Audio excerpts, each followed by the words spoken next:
வணக்கம். இந்த டிஜிட்டல் உலகத்துல நல்லவர்கள் எவ்வளவு அப்டேட்டா இருக்காங்களோ அதே அளவுக்கு இன்னும் சொல்ல போனா அவங்கள விட பல மடங்கு கிரிமினல்ஸ் அப்டேட்டா இருக்காங்க. இன்னொரு விஷயம், இப்ப இருக்கிற சிச்சுவேஷன்ல கிரிமினல்ஸ் யாரும் எங்கேயும் யாரையும் தேடி போய் கிரைம செய்ய வேண்டிய அவசியமே இல்ல. அவங்க இருந்த இடத்துல இருந்தே என்ன வேணாலும் பண்ணலாம். அது மாதிரியான ஒரு கிரைம் தான் நாம இப்ப பார்க்க போறோம். வாங்க பார்க்கலாம்.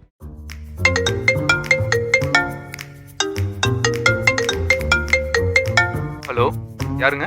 நான் மும்பை சைபர் கிரைம்ல இருந்து பேசுறேன். உங்க Aadhaar card, ID proof use பண்ணி ஒரு கொரியர் அனுப்பியிருக்காங்க. அதை சைனா பார்டர்ல இருந்து ரிசீவ் பண்ணிருக்காங்க. அதில் நிறைய போதைப் பொருள் இருக்கு. இது எல்லாமே உங்க பேரை யூஸ் பண்ணி தான் நடந்திருக்கு.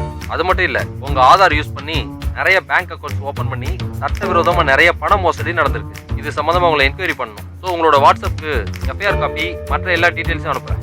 உடனே அந்த அன்னோன் பர்சன் எஃப்ஐஆர் காப்பி, ஒரு குற்றவாளியோட போட்டோ, நியூஸ் பேப்பர்ல உள்ளது போல எல்லா டீடைல்ஸும் அனுப்புகிறான். ஓகே சார், இப்போ நீங்க எங்களோட மானிட்டரிங்ல இருக்கீங்க. நீங்க கோஆபரேட் பண்ணலன்னா உங்களையும் இந்த மாதிரி பண்ணிடுவோம். இல்ல, நான் கோஆபரேட் பண்றேன் சார். சார், இப்போ உங்களுக்கு எத்தனை பேங்க் அக்கௌண்ட் இருக்கு? அது எவ்வளவு பணம் இருக்கு? சார், என்கிட்ட 2 பேங்க் அக்கௌண்ட் தான் இருக்கு. அதுல 1,50,000 ரூபாய் இருக்கு சார். ஓகே சார், நீங்க இந்த ஃப்ராட்ல ஈடுபடல அப்படின்னா நான் ஒரு கால் கனெக்ட் பண்றேன். நீங்க தப்பு பண்ணலன்னு கன்ஃபார்ம் பண்ணிக்கோங்க. ஹலோ சார், ஸ்கைப்ல வாங்க சார். நாங்க உங்க வீடியோ கால் என்கொயரி பண்ணோம். அவங்க ஸ்கைப் ஐடியில அந்த மனிதனுக்கு கால் கனெக்ட் பண்றாங்க. அந்த மனிதரும் ஸ்கைப்ல கனெக்ட் ஆகிட்டாங்க. அந்த அன்னோன் பர்சன் ஐபிஎஸ் ஆபீசர் மாதிரி ஒரு ஆபீஸ் ரூம் செட்டப்ல யூனிஃபார்ம் போட்டு உட்கார்ந்துட்டு இருந்தான். இத பார்த்த அந்த மனிதனும் உண்மையான போலீஸ் ஆபீசர் என்று நினைத்தார். சார், நான் எந்த தப்பும் பண்ணல. எனக்கு எதுவும் தெரியாது சார். இது ஃப்ராடு. என்ன ஏமாத்துறாங்க.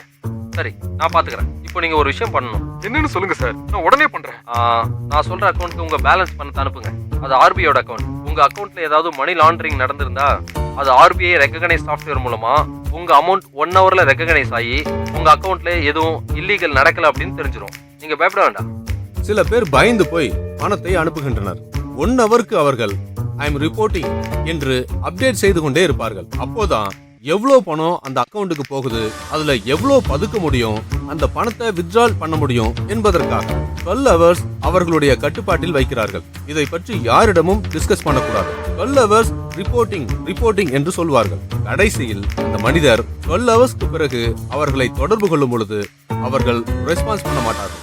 இதை போன்று சிலரிடம் ஒரே டிரான்சாக்ஷனில் அவர்கள் பயத்தை பொறுத்து 75 லட்சம் முதல் 1,20 லட்சம் வரை ஏமாற்றி மோசடி பண்ணுகின்றனர். சிலர் பயந்து போலீஸ் ஸ்டேஷனுக்கு வருகின்றனர்.